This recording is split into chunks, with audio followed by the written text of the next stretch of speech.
ఈ రోజు రండి మన ఆత్మలపై నాటబడిన క్రొత్త నిబంధన అనే పేరు గల ఉపదేశంతో దేవుని వాక్యమును అధ్యయనం చేద్దాం. మీరు సాల్మన్ చేపలను ఇష్టపడుదురా? మీకు పావురాలు ఇష్టమా? అన్ని జీవులలోకెల్లా సాల్మన్ చేపలు మరియు పావురాలు తమ ఇంటికి తిరిగి వెళ్ళే దృఢమైన స్వభావాన్ని కలిగి ఉంటాయి. అయితే అవి ఈ విధమైన స్వభావాన్ని కలిగి ఉండుటకు కారణమేమిటి? నేను నా ఇంటికి తిరిగి వెళ్ళవలెను అని ఆలోచించేలా దేవుడు వాటిలో ఏదో నాటారు. సాల్మన్ చేపలు నదుల నుండి మహాసముద్రానికి ప్రయాణించి అక్కడ నివసిస్తాయి. మరియు అవి చనిపోయే ముందు అవి గుడ్లు పెట్టుటకు తమ జన్మస్థలానికి తిరిగి వెళ్ళును. మీరు దీని గురించి వివిధ మీడియా, సినిమాలు మరియు ప్రచురణల ద్వారా తెలుసుకొని ఉండవచ్చు. అవి ఎలా వేల కిలోమీటర్లు ప్రయాణించి తమ ఇంటికి వెళ్ళగలవు? వాటికి GPS లేదు. ఈ రోజులలో మనము 100 మీటర్లలో కుడివైపు తిరగండి అని చెప్పే కారు GPS ని కలిగి ఉన్నాము. అక్కడ ఢీ కొట్టే ఎత్తు ఉంది. ఇది దిశలన్నింటినీ ఇస్తున్నందున మనం తదనుగుణంగా డ్రైవ్ చేస్తాము. సాల్మన్ చేపలు లేదా పావురాలకు అటువంటి ఉపకరణలు లేనప్పటికీ అవి తమ స్వదేశానికి తిరిగి వెళ్ళు మార్గాన్ని కనుగొంటాయి. ఇది నిజంగా అద్భుతమైనది. పావురాలను తమ ఇంటికి తిరిగి వెళ్లేలా చేసే మ్యాగ్నెటైట్ అనే పదార్థాన్ని వాటి మెదడులో అమర్చారని చెప్పబడెను.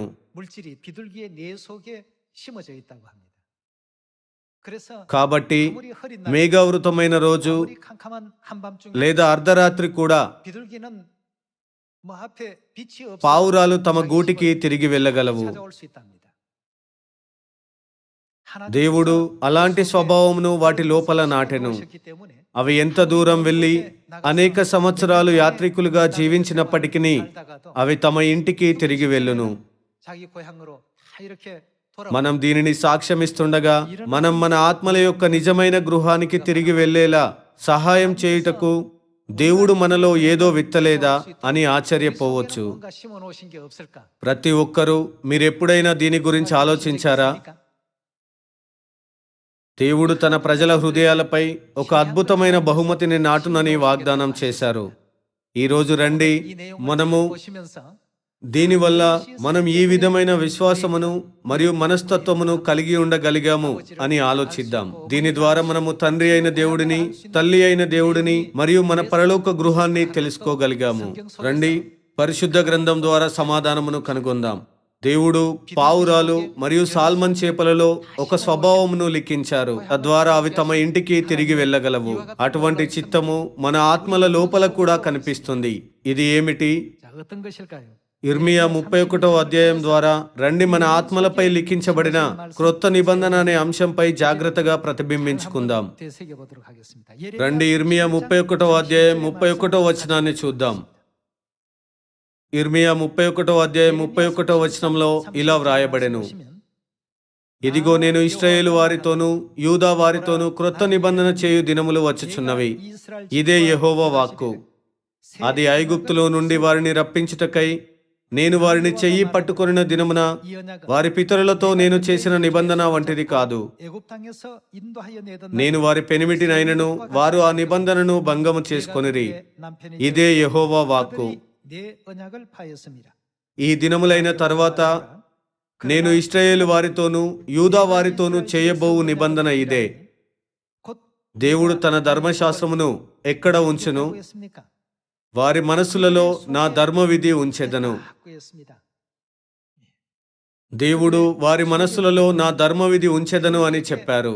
దేవుడు పావురాల మెదడులో మ్యాగ్నెటైట్ ను అమర్చారు. కాబట్టి ఏ GPS లేకుండా మేఘావృతమైన రోజులలో లేదా అర్ధరాత్రిలో కూడా అవి తమ ఇంటికి తిరిగి వెళ్ళగలవు.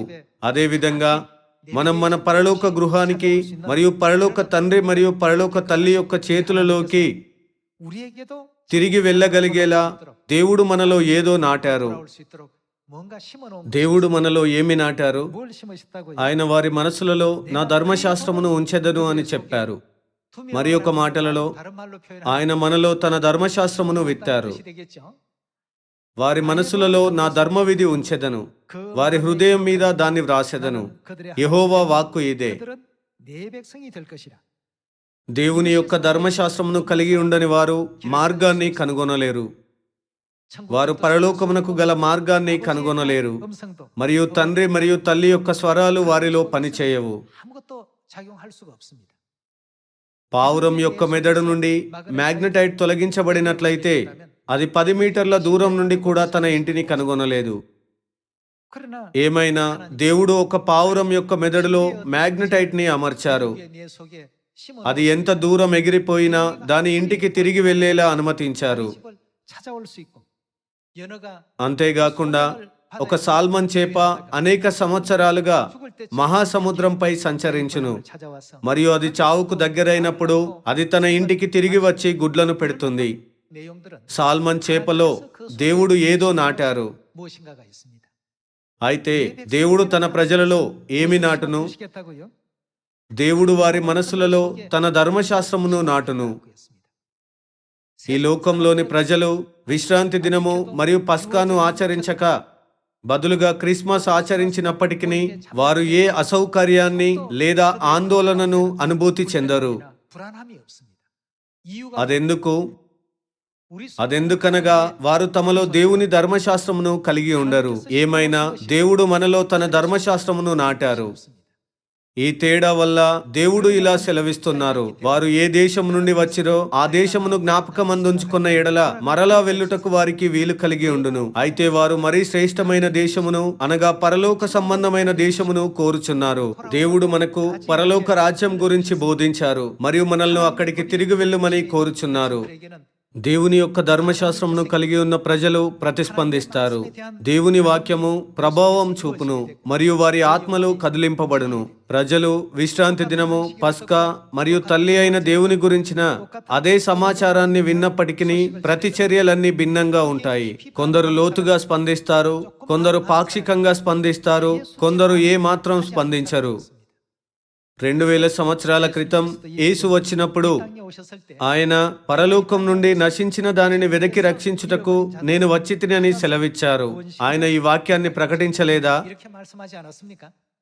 దేవుని స్వరానికి ప్రతిస్పందించే ప్రజలు ఉన్నారు. వారు ఏమి కలిగి ఉన్నారు? వారిలో దేవుడు ఏమి నాటెను? 뭘 దేవుడు వారిలో తన ధర్మశాస్త్రమును నాటెను. ప్రత్యేకంగా అది ఏ ధర్మశాస్త్రం? దేవుడు వారిలో క్రొత్త నిబంధన యొక్క ధర్మశాస్త్రమును నాటారు. 심어 놓으셨습니다. అయితే రండి మత్తయి 13వ అధ్యాయం వద్దకు మళ్ళటం ద్వారా దేవుడు క్రొత్త నిబంధన యొక్క ధర్మశాస్త్రమును నాటిన దృశ్యాన్ని చూద్దాం. 함께 바라보도록 하겠습니다. రండి మత్తయి 13వ అధ్యాయం 24వ వచనాన్ని చూద్దాం. 보도록 하겠습니다. ఆయన మరి ఒక ఉపమానము వారితో చెప్పెను. ఏమనగా, పరలోక రాజ్యము తన పొలములో మంచి విత్తనము విత్తిన ఒక మనుష్యుణ్ణి పోలి ఉన్నది. మనుషులు నిద్రించుచుండగా అతని శత్రువు వచ్చి గోధుమల మధ్యన గురుగులు విత్తిపోయెను. మొలకలు పెరిగి గింజ పెట్టినప్పుడు గురుగులు కూడా అగుపడెను. అప్పుడు ఇంటి యజమానుని దాసులు అతని యుద్ధకు వచ్చి, అయ్యా, నీవు నీ పొలంలో మంచి విత్తనము విత్తితివి గదా, అందులో గురుగులు ఎక్కడ నుండి వచ్చినవని అడిగిరి. ఇది ఎవరు చేసెను? ఇది శత్రువు చేసిన పని అని అతడు వారితో చెప్పగా, గురుగులను శత్రువు ఏమి చేశాడు? 다른 뜻입니까? శత్రువు గురుగులను విత్తెను. కొందరి హృదయాలలో గురుగులు విత్తబడెను మరియు దేవుని యొక్క ధర్మశాస్త్రము ఇతరుల హృదయాలలో విత్తబడెను. 하나님의 법이 심어져 있습니다. గురుగులు శత్రువు అయిన అపవాది చేత విత్తబడెను. 마음 가운데 심어 మరో ప్రక్కన దేవుడు తన ప్రజల హృదయాలలో క్రొత్త నిబంధన యొక్క ధర్మశాస్త్రమును విత్తారు. 마음 가운데 하나님께서 మనం రండి పరలోకానికి వెళ్దామని చెప్పినప్పుడు కొందరు, ఓ, నేను నా స్వంత బలాన్ని నమ్ముతాను అని ప్రతిస్పందిస్తారు. మీరెందుకు అలాంటి మాట చెబుతారు? మీరు చివరకు నరకంలో చేరినట్లయితే ఏమవుతుంది? వారు సాధారణంగా ప్రతి ఒక్కరూ నరకానికి వెళ్ళుచున్నారు, కాబట్టి పెద్ద విషయం ఏమిటి అని సమాధానం ఇస్తారు. 요 속에 ఎందుకనగా వారిలో ఇంకేదో విత్తబడెను. 엉뚱한 것이 있기 때문에 그렇습니다. గురుగులను ఎవరు విత్తెను? 누가 심었다고요? రండి 37వ వచనం వద్దకు వెళ్దాం. 37వ వచనంలో ఇలా వ్రాయబడెను, అందుకాయన ఇట్లా నేను మంచి విత్తనము విత్తువాడు మనుష్య కుమారుడు. మంచి విత్తనాన్ని ఎవరు విత్తారు? అది యేసుక్రీస్తు. 예수님이십니다.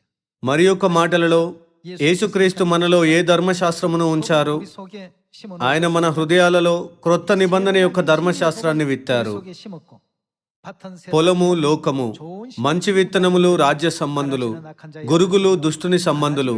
వాటిని విత్తిన శత్రువు అపవాది. అపవాది గురుగులను విత్తినందున మనం సత్యమును 1000 మార్లు ప్రకటించినప్పటికీ స్పందన లేదు. 100번 1000번 들려주어도 반응이 없습니다. దానికి నాకు ఏ సంబంధం కలదు? బదులుగా ప్రజలు ఈ విధంగా స్పందిస్తారు. ప్రతి ఒక్కరూ మనం చేయవలసినదేమనగా నశించిన దానిని వెదకి రక్షించుటకు వచ్చిన దేవుని యొక్క చిత్తమును వెంబడించి నశించిన తన పిల్లలను కనుగొనవలెను. 모두의 మనం ప్రజలందరికీ ప్రకటించవలెను. 하나님께서 అయినను దేవుని పిల్లల యొక్క లక్షణం కలదు. 그들에게 특징이 있죠. 그 마음 వారి హృదయాలలో దేవుడు ఏమి నాటారు? దేవుడు వారి హృదయాలలో క్రొత్త నిబంధన యొక్క ధర్మశాస్త్రమును విత్తినందున మనం వారికి తండ్రి మరియు తల్లి గురించి చెప్పినప్పుడు వారు సులభంగా అర్థం చేసుకుంటారు. 6월절 మనం చరిత్ర నుండి మనం చూస్తున్నట్లుగా పస్కా క్రీస్తు శకం 325లో కొట్టివేయబడెను. ఏమైనా యేసుక్రీస్తు మనకు బోధించిన సత్యమును మనం వెంబడించకూడదా అని ప్రకటించినప్పుడు వారు వెంటనే ఆమేన్ అంటూ అర్థం చేసుకుంటారు. 왜입니까? అదెందుకు? వారిలో విత్తబడిన వాక్యములు ప్రతిస్పందించును. 일어나는 것입니다. ఏమైనా గురుగులు కలిగి ఉన్న వారి కొరకు మనం ఎంత ప్రకటించినను వారు స్పందించరు. 얘기를 해도 반응이 ఎందుకనగా దేవుని యొక్క ధర్మశాస్త్రము వారి లోపల పనిచేయదు. 마치 ఒక పావురం మెదడు నుండి ఇంటికి తిరిగి వెళ్ళేలా అనుమతించే ఒక పదార్థాన్ని దేవుడు తొలగిస్తే ఊహించండి 물질을 없애서 పరిస్థితి ఎంత తీవ్రంగా మారుతుంది. 달라지는 것처럼 말이죠. ఈ కారణంగా దేవుడు వారి మనసులలో క్రొత్త నిబంధన అనబడే నా ధర్మవిధిని ఉంచెదను అని చెప్పారు. ఇది ఏ వ్యక్తి లేదా సంస్థ యొక్క ధర్మశాస్త్రమో కాదు, కానీ దేవుని యొక్క ధర్మశాస్త్రం. 하나님께서 దేవుడు క్రొత్త నిబంధనను నా ధర్మశాస్త్రం అని పిలిచారు మరియు దానిని మన హృదయాలలో విత్తారు. 새 언약의 법이 되겠습니다. కాబట్టి ఈ క్రొత్త నిబంధన యొక్క ధర్మశాస్త్రం ఎవరి యొక్క స్వరం?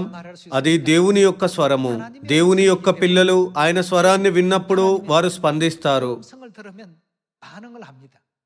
విశ్రాంతి దినము శనివారమై ఉండవలెను. మనం పస్కాను ఆచరించినట్లయితే ఆయన మనకు నిత్య జీవమునిచ్చునని దేవుడు సెలవిస్తున్నారు. కాబట్టి అది మంచిదై ఉంటుంది. వారు చాలా స్పష్టంగా స్పందిస్తారు. ఇది ఇప్పటి వరకు నాకెందుకు తెలియకుండెను? పాస్టర్లు నాకు ఈ విధంగా ఎందుకు బోధించలేదు? మన పరలోక కుటుంబ సభ్యులు అటువంటి తక్షణ ప్రతిచర్యలను కలిగి ఉంటారని దేవుడు చెప్పారు. కాబట్టి ఎవరికి ప్రకటించాలో మనం ఎన్నుకోకూడదు, కానీ బదులుగా మనం ప్రతి ఒక్కరికి ప్రకటించవలెను. ప్రజల హృదయాలలో ఏమి నాటబడిందో మనకు తెలియనందున మనం ప్రతి ఒక్కరికి దేవుని స్వరాన్ని అందించకూడదా? 하는 것 아니겠습니까? రండి 13వ అధ్యాయం 16వ వచనం వద్దకు వెళ్దాం. 넘어가겠습니다.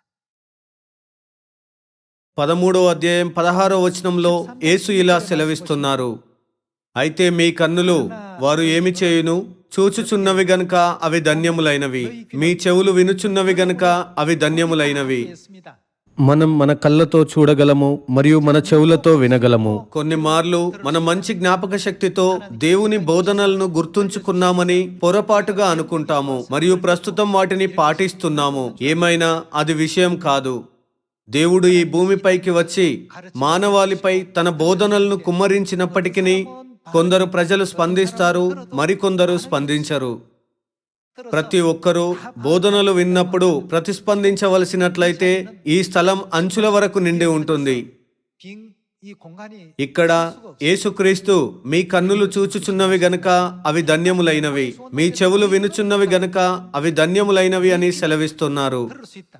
ఏమైనా యేసుక్రీస్తు దానిని వారికి చూపించినప్పటికీ 보이지 아니하고 ఇతరులు దానిని చూడలేకపోయారు. ఇది నిజంగా అద్భుతమైనది. 참 신기한 겁니다. కాబట్టి క్రొత్త నిబంధన యొక్క దేవుని నియమాలను గ్రహించేలా మనల్ని అనుమతించినందుకు మనం ఎల్లప్పుడూ తండ్రి మరియు తల్లికి కృతజ్ఞతలు, ఘనత మరియు మహిమ చెల్లించకూడదా? 돌릴 줄 아는 우리가 돼야 되겠죠. రండి 10వ వచనాన్ని చూద్దాం.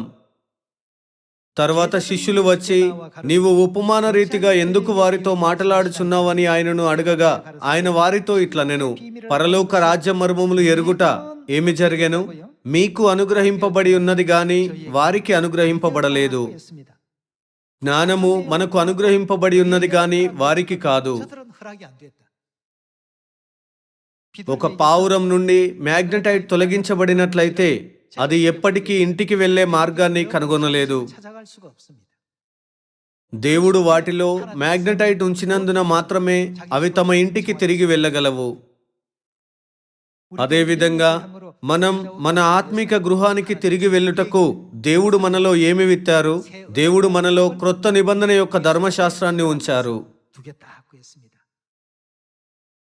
పావురాలలో మ్యాగ్నెటైట్ వలె దేవుడు మనలో క్రొత్త నిబంధన యొక్క ధర్మశాస్త్రమును విత్తినందున 때문에 తండ్రి మరియు తల్లి తమ స్వరాలను ప్రతిధ్వనించినప్పుడు వారి స్వరాల పట్ల మన చెవులు, కన్నులు మరియు హృదయాలు స్పందించగలవు. రండి యోహాను 10వ అధ్యాయం 25వ వచనం చూద్దాం. అందుకు యేసు, మీతో చెప్పితిని గాని మీరు నమ్మరు. 믿지 아니하는도다. దేవుడు ఈ భూమిపైకి వచ్చారు, సత్యాన్ని ప్రకటించారు, మనకు పరలోకం గురించి బోధించారు మరియు సత్యపు బోధనల ప్రకారంగా మనల్ని నడిపించారు. అయినప్పటికీ వారు ఏమి చేయును? వారు నమ్మరు. వారిలో ఏమి కొరతగా ఉన్నది? క్రొత్త నిబంధన యొక్క ధర్మశాస్త్రమును కలిగి ఉండని వారు దేవుని బోధనలను అంగీకరించలేరు. 도저히 받아들일 수가 없습니다. 25వ వచనము, 내가 내 నేను నా తండ్రి నామమందు చేయుచున్న క్రియలు నన్ను గూర్చి సాక్ష్యమిచ్చుచున్నవి. అయితే మీరు నా గొర్రెలలో చేరిన వారు కారు కనుక మీరు నమ్మరు. 27వ వచనము, నా గొర్రెలేమి చేయును? నా గొర్రెలు నా స్వరము వినును. నేను వాటిని ఎరుగుదును, అవి నన్ను వెంబడించును. నేను వాటికి నిత్య జీవమునిచ్చుచున్నాను గనుక అవి ఎన్నటికి నశింపవు. ఎవడును వాటిని నా చేతిలో నుండి అపహరింపడు. 쓸 자가 없나니 వాటిని నాకిచ్చిన నా తండ్రి అందరికంటే గొప్పవాడు గనుక నా తండ్రి చేతిలో నుండి ఎవడునూ వాటిని అపహరింపలేడు. నేనును తండ్రియును ఏకమై ఉన్నామని వారితో చెప్పాను. యేసుక్రీస్తు, మీరు నా గొర్రెలు కారు గనుక మీరు నమ్మరు. మీ కన్నులు, మీ చెవులు మరియు మీ హృదయాలు మూయబడి ఉన్నాయని అర్థం. వారు ఏమి కోల్పోతున్నారు? ఇదంతా ఎందుకనగా వారు తమలో క్రొత్త నిబంధన యొక్క ధర్మశాస్త్రమును కలిగి ఉండరు. అయితే ఈ రోజు మనం ఇక్కడ ఉండుటకు కారణం ఏమిటి? 있을 수 있는 이유가 바로 뭡니까? 왜 మనం ధన్యులమని యేసుక్రీస్తు ఎందుకు చెప్పారు? మనల్ని సియోనుకు నడిపించినది ఏమిటి? 뭡니까? 우리 అది మన లోపల ఉన్న క్రొత్త నిబంధన. 소유하게 진리의 법도 우리 하나님의 거룩하신 దేవుడు మనలో విత్తిన క్రొత్త నిబంధన యొక్క ధర్మశాస్త్రము 하나님께서 우리 속에 మనలను ఆయన వాక్యమునకు స్పందించేలా చేసినది మరియు మనల్ని సియోనుకు నడిపించినది. 오게끔 만들었습니다. మరి ఒక మాటలలో దేవుడు మన కన్నులను, మన చెవులను మరియు మన హృదయాలను తెరిచి వాటిని తన వాక్యముల పట్ల స్పందించేలా చేశారు. కాబట్టి సాతాను మనల్ని ఆటంకపరచుటకు ప్రయత్నించినను మనం ఏ ఆటంకముల చేతను ప్రభావితం కాకూడదు. దేవుడు మనకు ఇచ్చిన క్రొత్త నిబంధనను మనం తప్పక గౌరవించవలెను. మనం ఆత్మ మరియు పెళ్లి కుమార్తె యొక్క స్వరాలను వెంబడిస్తూ సియోనుకు వచ్చి ఉన్నాము.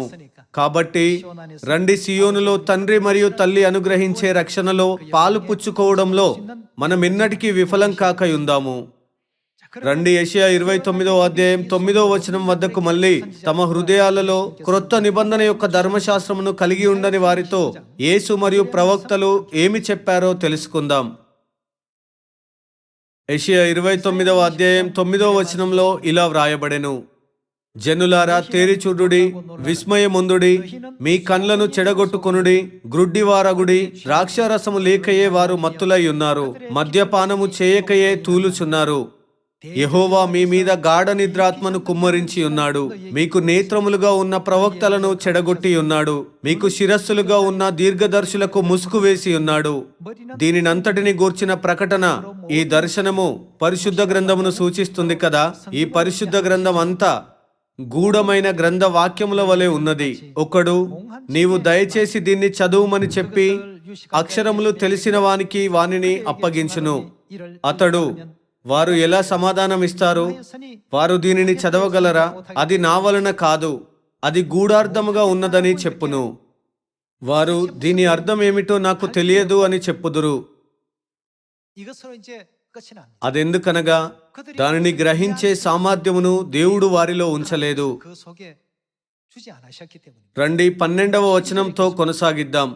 మరియు నీవు దయచేసి దీన్ని చదవమని చెప్పి అక్షరములు తెలియని వానికి దానిని అప్పగించును. అతడు అక్షరములు నాకు తెలియవనును.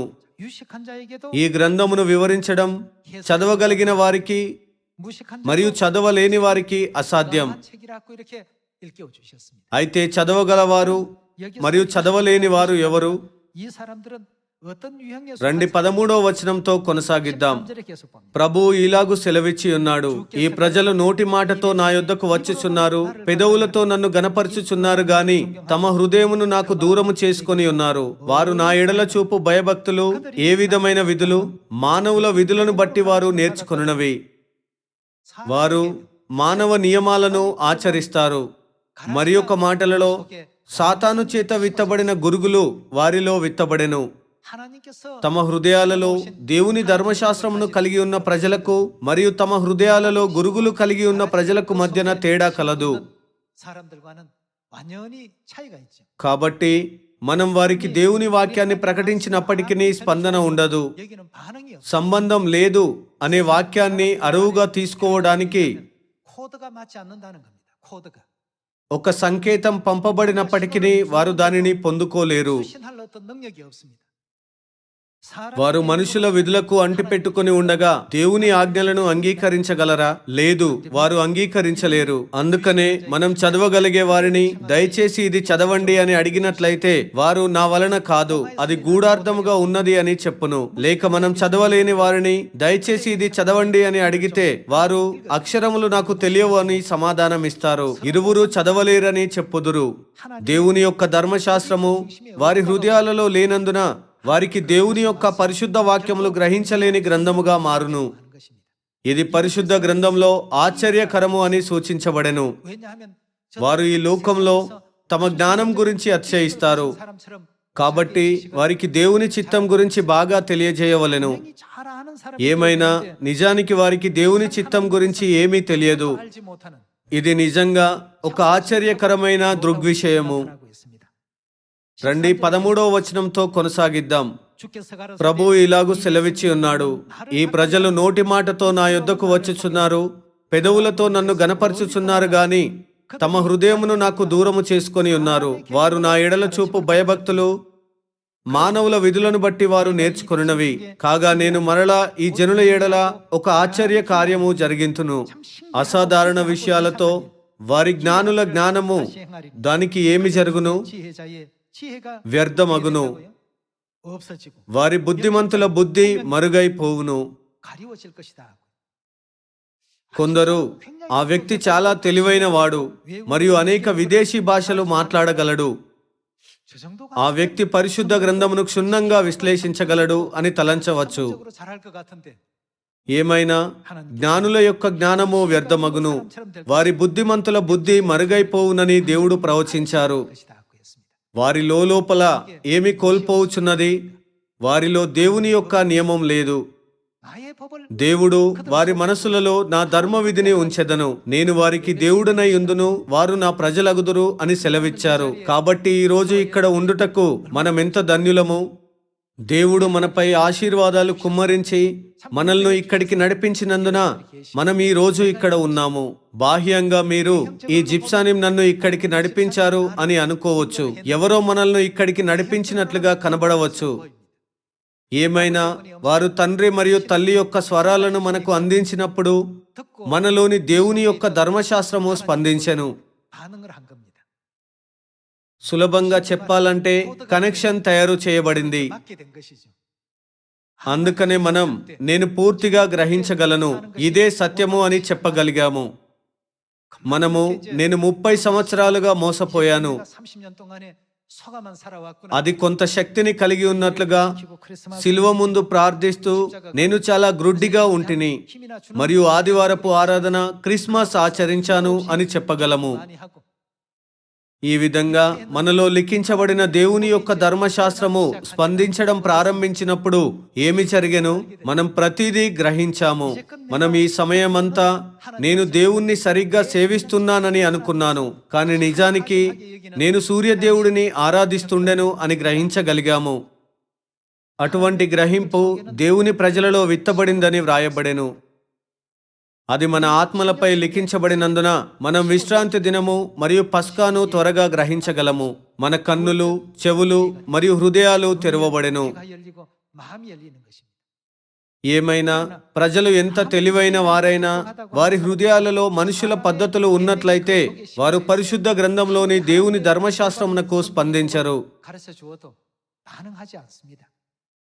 యెహెజ్కేలు 47వ అధ్యాయంలో ఇలా వ్రాయబడెను, మందిరము నుండి ప్రవహించు జీవజలము జీవపు నదిలా మారును, 깊은 생명수의 강이 되어서 మరియు సముద్రపు నీరు స్వచ్ఛముగా మారును. 소성함을 జీవజలము ప్రవహించే ప్రతి చోట సమస్తము బ్రతుకును. 라고 이렇게 기록되어 있는데요. వాటిలో బాగు కాని జీవులు కలవు. 존재가 있다고 ఇలా వ్రాయబడెను, బురద స్థలములను ఊబి స్థలములను బాగు కాకయుండును. 비록 వారిలోకి జీవజలము ప్రవహించినప్పటికీ అది వారికి ఉపయోగం లేనిది. పరిశుద్ధ గ్రంథంలోని బోధనలన్నీ మనకు ప్రాణం కంటే చాలా అమూల్యమైనవి. 생명 그 자체보다도 더 귀한 것입니다. ఈ బోధనల ద్వారా తండ్రి మరియు తల్లి మనకు వివేచనను అనుగ్రహించారు. తద్వారా మనం పరలోకానికి తిరిగి వెళ్ళగలం కదా. 우리에게 지금 허락하고 계시지 않습니까? సాల్మన్ చేపల విషయంలో సాల్మన్ చేపలు తమ ఇంటికి తిరిగి వెళ్లే ఖచ్చితమైన రహస్యాన్ని 비밀은 శాస్త్రవేత్తలు ఇంకా కనుగొనలేదు. అయినను అమెరికాలోని ఒక విశ్వవిద్యాలయం కెనడాలో సాల్మన్ చేపపై ఒక ప్రయోగాన్ని నిర్వహించి ఆ ఆధారాన్ని కనుగొన్నారు. భూమి అయస్కాంత క్షేత్రాన్ని కలిగి ఉండదా? ఉత్తర మరియు దక్షిణ ధృవాలు ఉన్నాయి. దానిని ఉపయోగించి సాల్మన్ చేపలు తమ ఇంటి మార్గాన్ని ఎలా కనుగొంటాయో వారు పాక్షికంగా కనుగొన్నారు. 발견을 했다고 합니다. దేవుడు సాల్మన్ చేపలలో భూమి యొక్క అయస్కాంత క్షేత్రాన్ని ఉపయోగించుకోగలిగే సామర్థ్యాన్ని అమర్చకపోయినట్లయితే అవి ఒక్కసారి మహాసముద్రంలోనికి వెళ్ళగానే అవి ఎన్నటికీ తిరిగి తమ ఇంటికి చేరుకోలేవు. 하는 것입니다. ఏమైనా సాల్మన్ చేపలు గుడ్లు పెట్టే సమయం వచ్చినప్పుడెల్లా అవి తమ ఇంటికి తిరిగి వెళ్లి గుడ్లను పెడతాయి. 마치는 이런 దేవుడు సాల్మన్ చేపకు అద్భుతమైన విషయాన్ని అనుగ్రహించారు. 어떻게 뭔가 신기한 것을 허락해 놓으셨거든요. మనం పిల్లలను గమనించినప్పుడు వారు తమ ఇంటి మార్గాన్ని కనుగొనుటలో కష్టపడతారు. సాల్మన్ చేపల వలె వారు అసాధారణమైన సామర్థ్యమును కలిగి ఉండరు. వారు ఇంటి నుండి బయలుదేరినప్పుడు వారికి ఎలా ముందుకు వెళ్ళాలో మాత్రమే తెలుసు, కానీ తిరిగి రావటం తెలియదు. పావురాలు మరియు సాల్మన్ చేపలు తమ ఇంటికి తిరిగి వెళ్ళేలా దేవుడు వాటిలో ఏదో నాటారు. 때문에 그들이 돌아올 అదేవిధంగా మనల్ని పరలోక గృహమునకు తిరిగి వెళ్ళుటకు నిశ్చయించుకునేలా దేవుడు మనలో దేనిని విత్తారు? 우리 속에 무엇이 있기 때문입니까? దేవుడు వారి మనసులలో నా ధర్మవిధిని ఉంచెదను, కాబట్టి నా స్వరము ప్రతిధ్వనించినప్పుడెల్లా నా పిల్లలు స్పందిస్తారు అని సెలవిస్తున్నారు. 반응한다. వారు అర్థం చేసుకుంటారని దీని అర్థం. 된다는 것입니다. అందుకనే యేసు, మీ కన్నులు చూచుచున్నవి గనక అవి ధన్యములైనవి, మీ చెవులు వినుచున్నవి గనక అవి ధన్యములైనవి అని చెప్పారు. ఇతరులతో ఆయన, ఇతరులైతే చూచియు చూడకయు వినియు గ్రహింపకయు ఉండును అని చెప్పారు. 못한다고 했습니다. రండి, మనం పరలోకంలో నిత్య జీవమును 잃어버리지 మరియు ఆశీర్వాదాలను ఆనందించగలిగే దేవుడు మనకు ఇచ్చిన జీవపు సత్యమును ఎన్నటికీ కోల్పోకుండా ఉందాము. 되시고 సత్యంలో అటువంటి వాగ్దానం ఉన్నందున మనం దాని గురించి గర్వపడవలెను. 가지셔야 됩니다. దేవుడు మనలో తన ధర్మశాస్త్రమును నాటినందుకు మనం ఎంత ధన్యులము. 얼마나 큰 축복입니까? 우리는 మనం గొప్పగా దీవించబడ్డామని చెప్పవచ్చు. 백성으로서 분류되고 있는 మనం పరలోకానికి తిరిగి వెళ్ళినప్పుడు ప్రతి ఒక్కరూ మరిన్ని ఆశీర్వాదాలు పొందుకుంటారని ఆశిస్తూ 더디볼 수 ఈనాటి ఉపదేశాన్ని ముగించాలనుకుంటున్నాను. 부탁드리면서 చాలా ధన్యవాదములు. 있습니다. 감사합니다.